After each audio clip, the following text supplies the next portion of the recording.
Hello friends, welcome to TGR standards. Friends, हमारी पहली class Rajasthan सामान्य ज्ञान की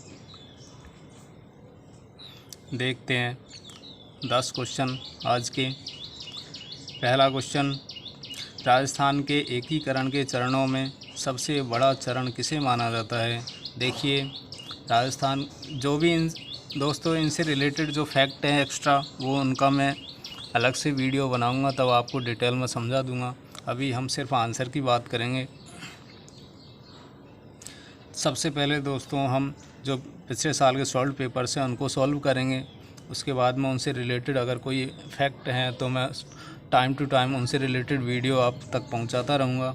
तो देखिए यहाँ पे पहला क्वेश्चन, इसका आंसर क्या होना चाहिए। एकीकरण के चरणों में सबसे बड़ा चरण, तो चतुर्थ चरण है सबसे बड़ा चरण। देखिए अब इसकी व्याख्या देखते हैं, एक्सप्लेनेशन। इसी चरण में 4 बड़ी रियासतों का राजस्थान संघ में विलय हुआ। इस चरण के संपन्न होने के दिन 30 मार्च को ही राजस्थान का गठन माना जाता है। अतः यह दिन राजस्थान दिवस के रूप में मनाया जाता है। दोस्तों 4 बड़ी रियासत कौन कौन सी है। जयपुर, जोधपुर, जैसलमेर और बीकानेर। इन 4 बड़ी रियासतों का चतुर्थ चरण में एकीकरण हुआ और जो डेट है वो 30 मार्च 1949 है। तो इस तरह से दोस्तों जो इम्पोर्टेंट क्वेश्चन आएंगे, जनरली इम्पोर्टेंट जो होते हैं, जो जिनके आने की परीक्षा में उनसे संबंधित क्वेश्चन आने की अगर संभावना रहती है, तो उनके लिए मैं अलग से आपको वीडियो बनाऊंगा। अभी हम सिर्फ इन्हीं क्वेश्चंस को देखते हैं, हमारे लिए ये सबसे पहले करना ज़रूरी है। फिर देखते हैं सेकंड क्वेश्चन। अक्षांशीय स्थिति के अनुसार राजस्थान के कौन से ज़िले उष्णकटिबंधीय क्षेत्रों में स्थित है। तो देखिए दोस्तों, उष्णकटिबंधीय क्षेत्र में राजस्थान का कौन सा हिस्सा आता है। दक्षिणी राजस्थान में, जो कि देखिए भूमध्य रेखा और कर्क रेखा के बीच में जो क्षेत्र आता है वो उष्णकटिबंध में आता है। तो देखिए कर्क रेखा के नीचे राजस्थान का कौन सा हिस्सा आता है। देखिए बांसवाड़ा आता है। तो यहाँ पे आंसर बांसवाड़ा होना चाहिए। बांसवाड़ा आंसर सही है। बांसवाड़ा से कर्क रेखा गुजरती है बांसवाड़ा के बीच से। तो बांसवाड़ा का जो क्षेत्र है वो उष्णकटिबंधीय क्षेत्र में आता है। ये आंसर सही है। कर्क रेखा बांसवाड़ा ज़िले के मध्य से होकर गुजरती है, अतः बांसवाड़ा ज़िला उष्णकटिबंध में स्थित है। सही आंसर है दोस्तों इसकी व्याख्या। फिर तीसरा क्वेश्चन देखते हैं। राजस्थान में प्रचलित किस त्यौहार में स्त्रियां एकत्रित होकर कुम्हार के घर जाकर छिद्र किए हुए एक घड़े में दीपक रखकर अपने घर गीत गाती हुई लौटती हैं। तो ऐसा कौन सा त्यौहार है दोस्तों। वो त्यौहार है घुड़ला का त्यौहार। दोस्तों इसके पीछे एक स्टोरी है, मतलब कोई घुड़ला जो एक मुग़ल थे, उन्होंने कुछ ऐसे उनकी गलत हरकत की वजह से इसको मनाया जाता है। देखो सातल देव में इनका फिर बाद में इनका वध किया था। ये लगभग 200 कन्याओं का अपहरण कर लिया था इन्होंने, और उनके तो इस तरह से उससे जुड़ी हुई ये कहानी है। तो घुड़ला त्यौहार इस तरह से उस खुशी में मनाया जाता है। फिर घुड़ला से सातल देव ने बदला लिया था उस खुशी में उन कन्याओं का। तो फिर नेक्स्ट क्वेश्चन दोस्तों, ये त्यौहार राजस्थान के मारवाड़ क्षेत्र में चैत्र कृष्णाष्टमी को मनाया जाता है। देखिए आप ये भी याद रखिए, चैत्र कृष्णाष्टमी को मनाया जाता है घुड़ला त्यौहार। चैत्र कृष्णाष्टमी जो कि होली के 8 दिन बाद आती है, शीतलाष्टमी, जिसको शीतलाष्टमी भी बोलते हैं। किस अभिलेख को कर्नल रॉड द्वारा इंग्लैंड ले जाते समय समुद्र में फेंक दिया गया था। तो वो कौन सा अभिलेख था। वो अभिलेख था मानमोरी का लेख, जिसे कर्नल टॉड द्वारा इंग्लैंड ले जाते समय समुद्र में फेंक दिया गया था। जब वे इंग्लैंड जा रहे थे तो इसको साथ में ले जा रहे थे।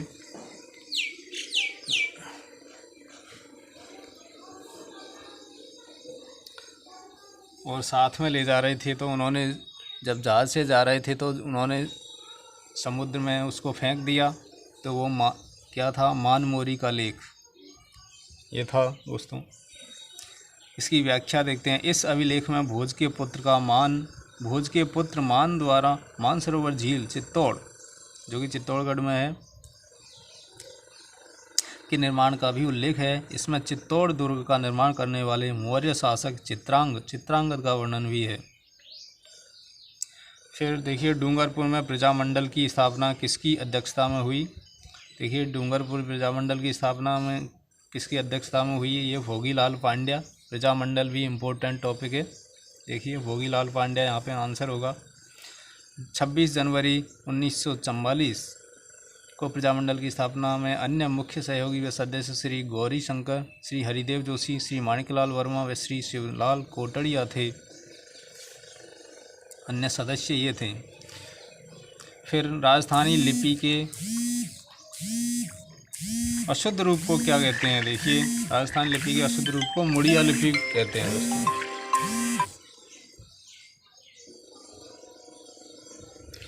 फिर नेक्स्ट क्वेश्चन देखिए, इसकी व्याख्या देखते हैं। मुड़िया लिपि महाजनी या वाणियावाटी लिपि भी कहलाती है। यह लिपि बाईं से दाईं ओर लिखी जाती है।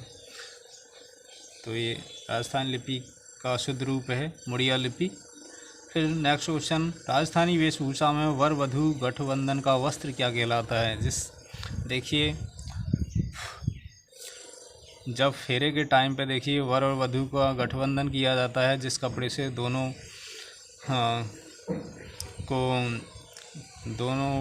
का गठबंधन होता है, तो उस वस्त्र को क्या बोलते हैं? 2 नंबर धटी।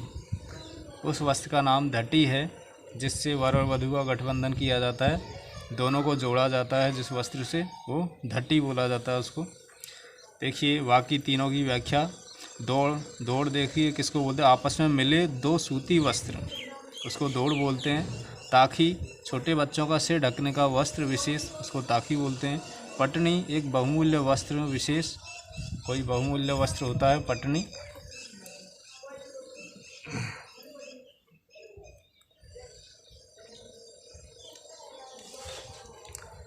फिर दोस्तों नेक्स्ट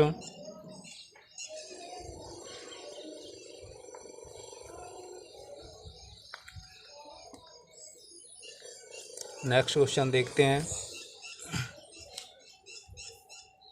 निम्न में से कौन सा युग्म असंगत है? देखिए, असंगत बताना है, कौन सा गलत है मतलब। देखिए, पशु पक्षियों के सेट ये कहाँ मिलते हैं? देखिए, कहाँ बनते हैं? तो जयपुर से संबंध दिया हुआ है। फिर रेजी चक भी कोई स्थान है। फिर रमकड़ा उद्योग कांकरोली दिया हुआ है। फिर पत्थर की मूर्तियाँ जयपुर। तो देखिए, ये सही है, ये सही है, ये सही है। रमकड़ा उद्योग ये गलियाकोट डूंगरपुर से संबंधित है। यहाँ पे ये गलत दिया हुआ है, तो यहाँ ऑप्शन 3 गलत सही आंसर हो जाएगा। पत्थर की मूर्तियाँ ये जयपुर से संबंधित है, जयपुर में बनती हैं। रेजी ये चक में इनका निर्माण होता है। पशु पक्षियों के सेट जयपुर में बनते हैं। यहाँ पे रमकड़ा उद्योग जो है वो कांकरोली में नहीं है, इसका उद्योग है गलियाकोट डूंगरपुर। फिर देखते हैं नेक्स्ट क्वेश्चन दोस्तों। नीमच छावनी में 1857 क्रांति के भड़कने से पूर्व भारतीय सैनिकों के कर्तव्य के प्रति वफादार रहने की शपथ को किस बहादुर सैनिक ने चुनौती दी थी? तो वे कौन से बहादुर सैनिक थे? मोहम्मद अली बेग। देखिए, इसकी व्याख्या देखते हैं। नीमच के सैनिकों में अंग्रेज़ों के प्रति असंतोष की अभिव्यक्ति मोहम्मद अली बेग ने कर्नल एबोट को चुनौती देकर की। जब इन्होंने कर्नल एबोट को चुनौती दी, तो तब जो नीमच के जो सैनिक थे उनमें असंतोष उत्पन्न हुआ और उन्हें अपने कर्तव्य का कुछ मालूम चला। तो दोस्तों, ये चुनौती मोहम्मद अली बेग द्वारा दी गई। फिर लास्ट क्वेश्चन दोस्तों, 10वां क्वेश्चन। राजस्थान से लोकसभा सदस्य के रूप में चुनी गई प्रथम महिला कौन थी? देखिए, प्रथम महिला वाला भी इम्पोर्टेंट क्वेश्चन होता है। मैं प्रथम महिला से संबंधित भी इम्पोर्टेंट वीडियो का एक अलग से इम्पोर्टेंट क्वेश्चंस का एक अलग से वीडियो आपको प्रोवाइड करवा दूंगा। तो यहाँ पे देखिए प्रथम महिला अध्यक्ष जो चुनी गई लोकसभा के लिए पहली राजस्थान से, तो वो हैं गायत्री देवी। ये लोकसभा के लिए राजस्थान से लोकसभा सदस्य के रूप में चुनी गई प्रथम महिला, तो ये गायत्री देवी है। इसकी व्याख्या देखते हैं। पूर्व महारानी गायत्री देवी ने स्वतंत्र पार्टी का गठन किया तथा तृतीय लोकसभा हेतु 1962 में हुए चुनावों में जयपुर से चुनी गई। तीसरे लोकसभा चुनाव में ये उनको चुना गया था। तो इस तरह से हमारे 10 क्वेश्चन कंप्लीट होते हैं। हम डेली 10 क्वेश्चन देखेंगे दोस्तों, और इनसे रिलेटेड एक्स्ट्रा फैक्ट्स जो हैं, इनसे संबंधित क्वेश्चंस के लिए मैं अलग से वीडियो अपलोड कर दूंगा। थैंक यू दोस्तों, धन्यवाद।